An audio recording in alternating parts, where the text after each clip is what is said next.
listening to the Art of Homeschooling podcast, where we help parents cultivate creativity and connection at home. I'm your host, Jean Miller, and here on this podcast, you'll find stories and inspiration to bring you the confidence you need to make homeschooling work for your family. Let's begin.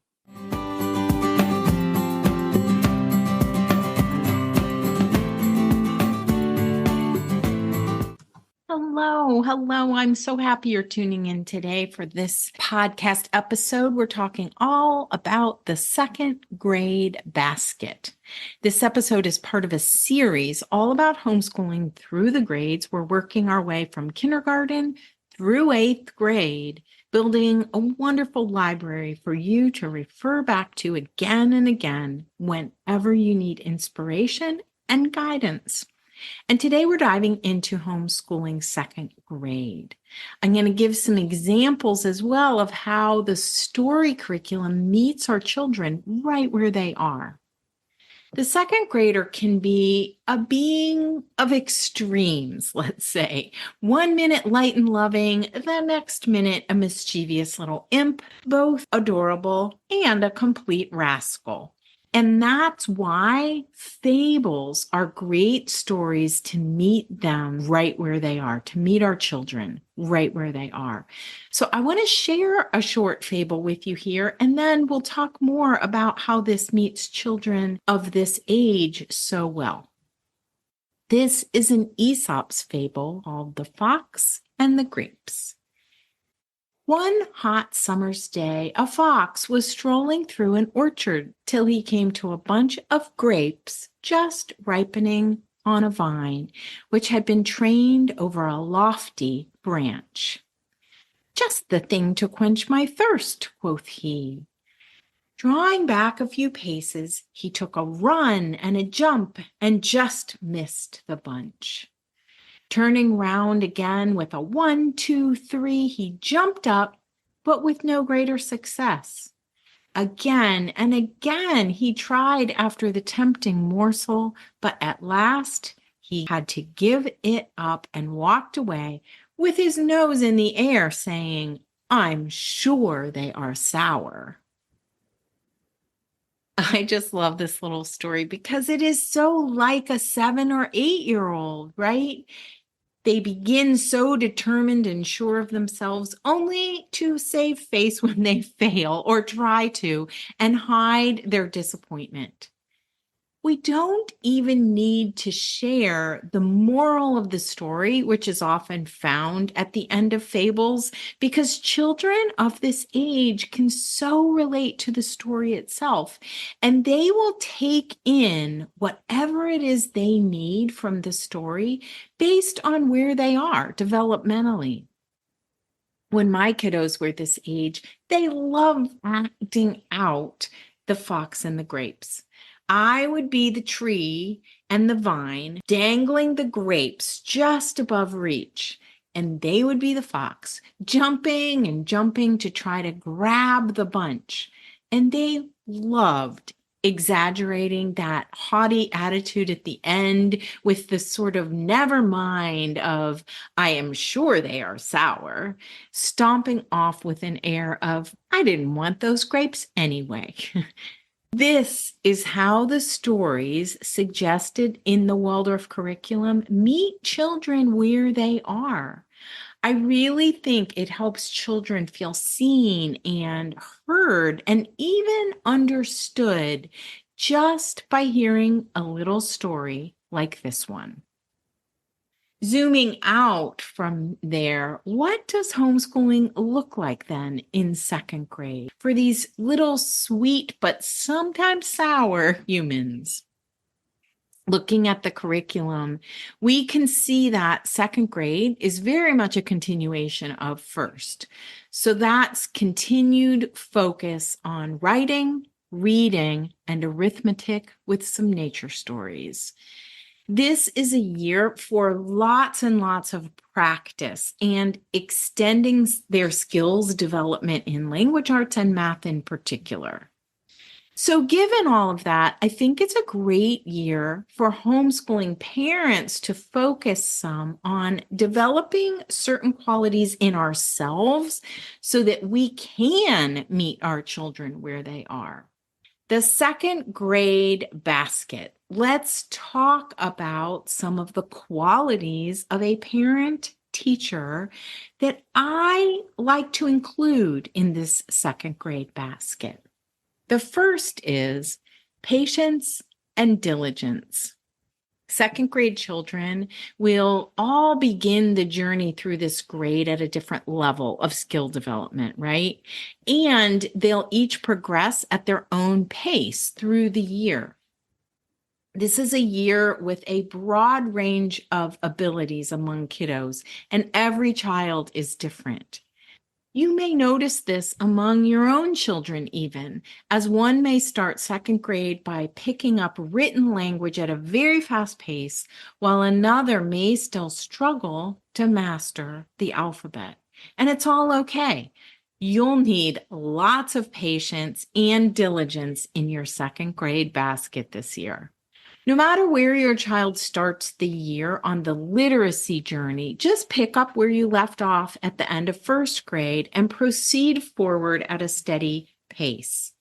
With math, you're continuing to practice the 4 processes that you've introduced, and you're continuing to lay the foundation for science through nature study and experiences outdoors in nature. The second grade year is really a continuation of first grade, as I said, in terms of these 3 main subjects of language arts, math, and science. So if you haven't listened to that first grade in a basket yet, be sure to check the show notes for a link to that episode.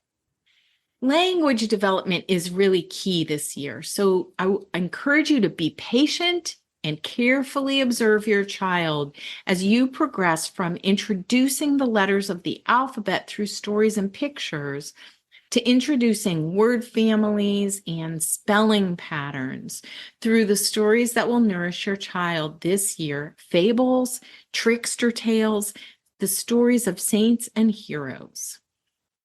Be diligent about moving step by step along the path as your child begins to crack the code of written language. It clicks at a different point for each and every child. Just continue on the path. That's really what we want to focus on here. Choosing a spelling or word pattern, looking for examples within your stories to bring this pattern to life for your child, and explicitly working with the pattern in the words, titles, captions, or sentences you compose for your child to copy into his or her main lesson book. And also through hands-on activities like building words with magnetic letters, tiles, or even natural materials like stones that have letters and letter teams written on them, printed on them. And don't forget games and oral language. There's so many ways to bring these building blocks of language to life for your kiddos through explicit and creative teaching. By the way, we have a skills development class inside the Inspired at Home community if that's something you need help with. I'll be sure to link to Inspired at Home in the show notes as well. And you can find those at artofhomeschooling.com/episode 187. If you carefully observe your child, you may notice that they'll slowly begin to pick up spelling and word patterns more naturally as you go. For example, if you notice that your child is spelling O as in look and book in her free writing and correctly recognizing and pronouncing these words in your shared or partner reading, then you can move past the spelling pattern without dedicating a full 2-day main lesson rhythm just to this word family. This is the implicit kind of learning and why we want to use observation in order to assess how our child is doing with some of these skills. The learning that starts to build as you progress along the path and your child begins to crack the code of reading and writing English. In second grade, more than any other grade, we move back and forth between explicit learning and implicit learning as we carefully observe our children and spend lots of time immersed in the world of written language. There's a great quote describing the difference between explicit and implicit learning in episode 10 of the groundbreaking podcast Sold a Story, that's all about the latest scientific research on teaching reading. Mark Seidenberg is a cognitive scientist who is thrilled that there's such a strong interest right now in the science of reading. Here's a quote from that podcast episode. Mark Seidenberg's research has shown that the brain has a remarkable ability to learn from statistical regularities in language, such as the frequency of certain spelling patterns in words.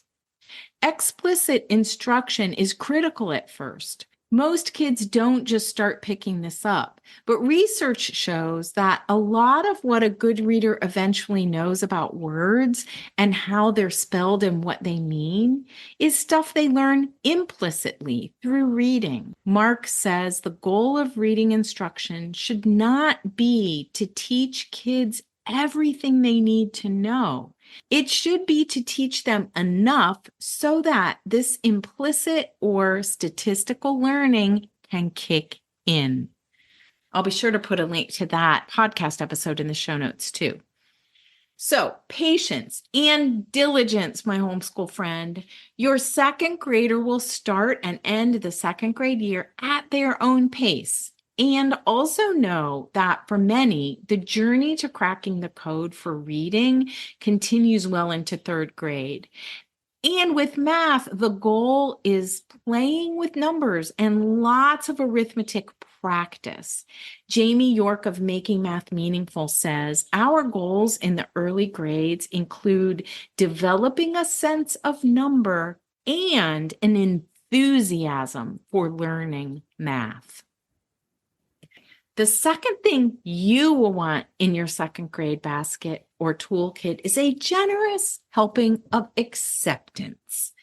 The second grader can be a being of extremes. As I said, 1 minute light and loving, and the next a mischievous little imp. My kiddos at this age would be loving and huggy one moment, then poking fun at and teasing each other the next. Children at this age are literally trying out different behaviors to see what happens, to see what kind of reaction they get. Like little scientists with very little knowledge of the consequences of their behavior until after the fact. I find this to be a wonderful opportunity for us as parents to practice accepting our children for exactly who they are and letting go of who we think they should be. The last quality that the parent of a second grader might find helpful is a pinch of detachment. That's right. This is an interesting one. The second grader is a child of 7 turning 8 and still lives partly in that dreamy realm of early childhood. But changes are on the horizon as this little person will soon begin to approach the 9-year change and grow into themselves more and more, leaving behind that protected bubble. We'll talk more about this in the next episode in the third grade basket. I think it's so important to protect this stage of childhood as much as possible in second grade by allowing the child to play imaginatively, explore and create their own imaginative worlds, and experience a fair bit of boredom even. This is sometimes something that takes some conscious detachment on our part to let our children find their way into this imaginative space without direction from us. Here's where having your own purposeful work can really be helpful. As the parent, you can be present nearby without focusing fully on your child, letting them move through their world of play while you're within earshot, but focusing on your own tasks. You can reassure them with your presence while maybe knitting or doing something else of your own. It could be a knitting project for a neighbor's new baby, cooking a meal for elderly neighbors, or working in the garden.